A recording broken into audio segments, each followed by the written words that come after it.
আমাদের পরশুরাম উপজেলা রোডে একদম নিম্নমানের কাজ। আপনার ইট বালু এবং কি আপনার যে এই ঢালাই দিছে এটাও সব নিম্নমানের।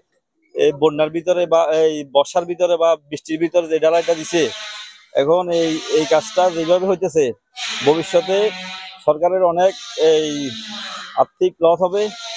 ভালো নিম্নমানের আবার টেন্ডার করতে হবে। এটার এই তীব্র নিন্দা ও প্রতিবাদ জানাই। পরশুরাম উপজেলা নির্বাহী অফিসার এবং জেলা প্রশাসক মহোদয়ের দৃষ্টি আকর্ষণ করছি, আপনারা সরজমিনে এই উপজেলা ড্রেনেজ ব্যবস্থা এবং সড়কটি দেখে প্রয়োজনীয় ব্যবস্থা গ্রহণের উদাত্ত আহ্বান জানাচ্ছি। কর্তৃপক্ষের মাধ্যমে আবেদন করতেছি কাজটা সুস্থ সুন্দর হওয়ার জন্য। শুরুতে দেখতেছি কাজটা নিম্নমানের করতেছে, পরবর্তীতে কিভাবে হয় এটা আমরা জানি না। আমাদের ভয় হইতেছে কাজটা যেন সুন্দর হয়। এইভাবে আপনারা মাধ্যমে কাজটা সুন্দর করার জন্য বিনয়ের সহিত আহ্বান করছি। যদি কাজটা সুন্দর না হয় আমরা আন্দোলন করতে বাধ্য হব, ডিসির কাছে যাব, টিএনএর কাছে যাব, সব জায়গায় যাব। যেহেতু আমাদের জনগুরুত্ব উপজেলা সদরের রোড ভালো করতে হবে, ভালো করার জন্য আমরা যা যা পদক্ষেপ নেওয়ার দরকার তা আমরা নেব ইনশাল্লাহ। পরশুরাম উপজেলার 2 থেকে 2.5 লক্ষ জনগণের যেখানে ভাগ্য নির্ধারণ হয়, সরকার জনগণের জন্য যেটা প্রতিনিয়ত কাজ করার চেষ্টা করতেছে, যে উপজেলায় মানুষরা এসে সহযোগিতা নিবে তাদের জন্য এখানে সবসময় জলাবদ্ধতা সৃষ্টি হয়। সরকার জনগণের কথা চিন্তা করে যে ঠিকাদার প্রতিষ্ঠানকে এই কাজটা দিয়েছে, সেই কাজটা জনগণের ভাগ্যর বদলে ক্ষতি হচ্ছে বেশি। তাদের কাজগুলো সবচেয়ে নিম্নমানের এবং কি আপনারা দেখবেন উপজেলা এখানে ইট হইতে সুরকি হইতে সবকিছুই নিম্নমানের। এই জন্য কাজ জলাবদ্ধতা বরঞ্চ উপকারের বদলে আরো ক্ষতি হবে দিন দিন। এটা আমরা ভাবতেছি। এখানে আমরা প্রতিনিয়ত চলাফেরা করি, হাঁটু পরিমাণ পানি থাকে সব সময়। এখন আপনাদের বর্ষা সিজনটা খুব চলতেছে, এই জন্য মানুষের দুর্ভোগ প্রতিনিয়ত। আপনারা যদি তাকান পিছনে আর সামনে দেখেন যান চলাচল কিভাবে শুরু হয়ে গেছে। ছোট রাস্তা এবং প্রশস্ত পানির জন্য মানুষ সব সময় দুর্ভোগে পড়ে। এখন রাস্তার সাংবাদিক ভাইদেরকে অনুরোধ করবো, আপনারা ইটগুলো দেখেন। ইটগুলো দেখলে বুঝতে পারবেন এটা 1 নম্বরও না, 3 নম্বরও না, 10 নম্বরের ভিতরে পড়ে না। বালিগুলা লবণাক্ত, একদম কাদা কাদা।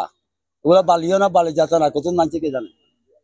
এই কাজগুলা রড গুলা দিবার কথা 6 ইঞ্চি পর, কিন্তু ওগুলো ঠিক মতো দিচ্ছে না। তারপরে সব কিছু অনুন্নত। আমরা প্রশাসন এবং সবার কাছে বিনীত অনুরোধ থাকবে তদন্ত সাপেক্ষে যাতে প্রশাসন এটা আইনানুগ ব্যবস্থা নেওয়া হয়। না, কোনো অভিযোগ এখন পর্যন্ত আমার লিখিত কোনো অভিযোগ আমার টেবিলে এখন পর্যন্ত আসেনি। এটা হচ্ছে প্রথম কথা। আর দ্বিতীয় কথা হচ্ছে যে এই কাজ শুরু হওয়ার থেকেই পৌরসভার ইঞ্জিনিয়ার মহোদয়কে বলা আছে যে উনি যেন কাজটা ঠিকভাবে মনিটরিং করি। তারপরে এখানে যখনই কাজ হয় উনি এখানে বসে থাকেন, পৌরসভার ইঞ্জিনিয়ার সাহেব। উনি এখন পর্যন্ত আমাকে এরকম কিছু বলেন নাই যে এস্টিমেশন অনুযায়ী কাজ হচ্ছে না বা যেটা যে এরকম দেওয়ার কথা ওরকম দেওয়া হচ্ছে না, এই ধরনের কোনো তথ্য ইঞ্জিনিয়ার সাহেব আমাকে জানাননি। এনিহাও, তারপরে যদি এখানে কোনো ধরনের হয়, অনিয়ম হয় এবং সেটা প্রমাণিত হয়, তাহলে এই ঠিকাদারের বিরুদ্ধে আইন অনুযায়ী ব্যবস্থা গ্রহণ করা হবে। এর কোনো বিকল্প নাই। এবং আপনারা যে অভিযোগগুলি দিয়েছেন, আপনাদের পেছনে খোয়ার একটা তাল আছে, আপনারা দেখবেন যে এটা কোন পর্যায়ের খোয়া আছে। আর যে রডের কথা যেটা বলা হয়েছে, রড আপনার যে 6 ইঞ্চি আছে, 6 ইঞ্চি আছে, আপনারা এখানে ম্যাপে গুলো দেখতে পারবেন।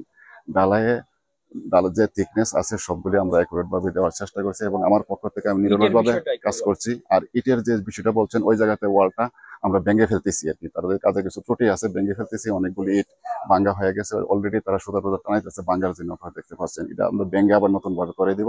আমার পক্ষ থেকে আমি আন্তরিকভাবে চেষ্টা করতেছি, আমাদের প্রশাসক মহোদয় চেষ্টা করতেছে এবং বাকি কাজগুলি যেন সুন্দরভাবে হয় এবং এটার জন্য আমরা আন্তরিক আছি। আপনারা জানেন যদি কোনো গাফিলতি থাকে আপনারা ব্যবস্থা নেবেন। আমরা অবশ্যই ঠিকাদারের কাজের ব্যাপারে ব্যবস্থা নিব। অলরেডি তার কাজের ব্যাপারে তার সাথে আমাদের অনেক খুব কড়া কথাবার্তা হইতেছে এবং আজকে আমরা তাকে নোটিশও করে দিব যে ত্রুটি বিচ্যুতিগুলি আছে, নোটিশ করে দিয়ে আমরা বাকি কাজগুলি সুন্দরভাবে করার জন্য আমরা চেষ্টা করবো।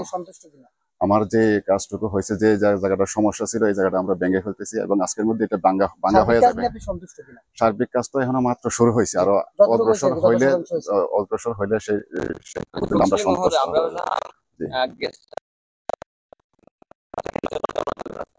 আর এখানে আমরা দেখছি সরকারি সকল গুরুত্বপূর্ণ এখানে আপনার দেখা যাচ্ছে সকল অভিযোগ জানাইছে। আমাদের ঢাকাতে একটা অভিযোগ দিয়েছে আর কি। ঢাকাতে একটা অভিযোগ দিয়েছে পিডি মহোদয়, অভিযোগটা আমাদের কাছে রেফার করেছে, অভিযোগটা দিয়েছে পিডি মহোদয়ের কাছে। তো আমরা প্রশাসক মহোদয়ের কাছে কথা বলেছি, যেহেতু অভিযোগটা আমার বিরুদ্ধে এবং আমাদের প্রশাসকের বিরুদ্ধে গেছে এবং সেটা যদি আবার আমাদের কাছে যদি রেফার করে, তাহলে আমাদের প্রশাসক মহোদয় বলেছেন এটা তো পিডি মহোদয়ের এখতিয়ার, যেহেতু আমি নিজে একটা পক্ষ, আমারটা তো আমি তদন্ত করতে পারি না। সেই হিসেবে আমাদের প্রশাসক মহোদয় বলেছে যে একটা চিঠি দিয়ে জানিয়ে দেওয়ার জন্য। জি। নোটিশ করা হয়েছে এটা না, নোটিশ না, চিঠি দেওয়া হয়েছে আমাদের কাছে। প্রশ্ন হলো যে আপনি যেটা বলছেন ইটের যে ব্রিক যেটা করা হয়েছে এটা ভেঙে ফেলবেন, জি। কিন্তু যে সিসিটা সেটা আরো নিম্নমানের হয়েছে, সেটার বিষয়ে কোনো বক্তব্য নয়। না, যে সিসি যেটা নিম্নমানের হয়েছে ওই জায়গাতে নিম্নমানের হয়েছে, ওই জায়গাটা সিসি সহ আমরা ভেঙে ফেলবো, কারণ আমরা ওটা দেখেছি হয় নাই। পুরো ডালাইতে যথেষ্ট পরিমাণ হানিকম দেখা গেছে এবং হানিকম গুলো ঢাকার জন্য আপনার গোলা ব্যবহার করেছে, পুরো ডালাইতে একই অবস্থা।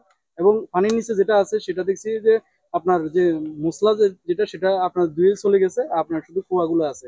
সে বিষয়ে আপনার বক্তব্য কি? না, ওইদিকে যে অংশটা আছে ওইটা সম্পূর্ণ ভালোই আছে, এদিকে দু এক জায়গাতে একটু সমস্যা হয়েছে, এটা আমরা সলভ করে দিব আর কি, এটা সলভ করে দিব। আর ওইদিকে ড্রেনটা তো কন্টিনিউ পানি আসতেছে, এই জন্য একটু সমস্যা হয়, একটু ওয়াশিং হয়ে যায়, শাটারিং এর নিচ দিয়েও পানি যখন আসে তখন একটু ওয়াশিং হয়ে কাজে যায়। শুরু এটা থেকে তো আপনার তদারকির কথা হ্যাঁ, করা ছিল, তো হ্যাঁ। শুরু থেকেই কেন এভাবে শুরু থেকে এই যে পানিগুলি কন্টিনিউ আসে তখন শাটারিং এর ফাঁক দিয়ে ঢুকে তো একটু ওয়াশ হয়ে যায়, সাইডের দিয়ে একটু ওয়াশ হয়ে যায়, এগুলি আবার আমরা সাথে সাথে আবার ঠিক করে দিচ্ছি আর কি, এগুলি ঠিক করে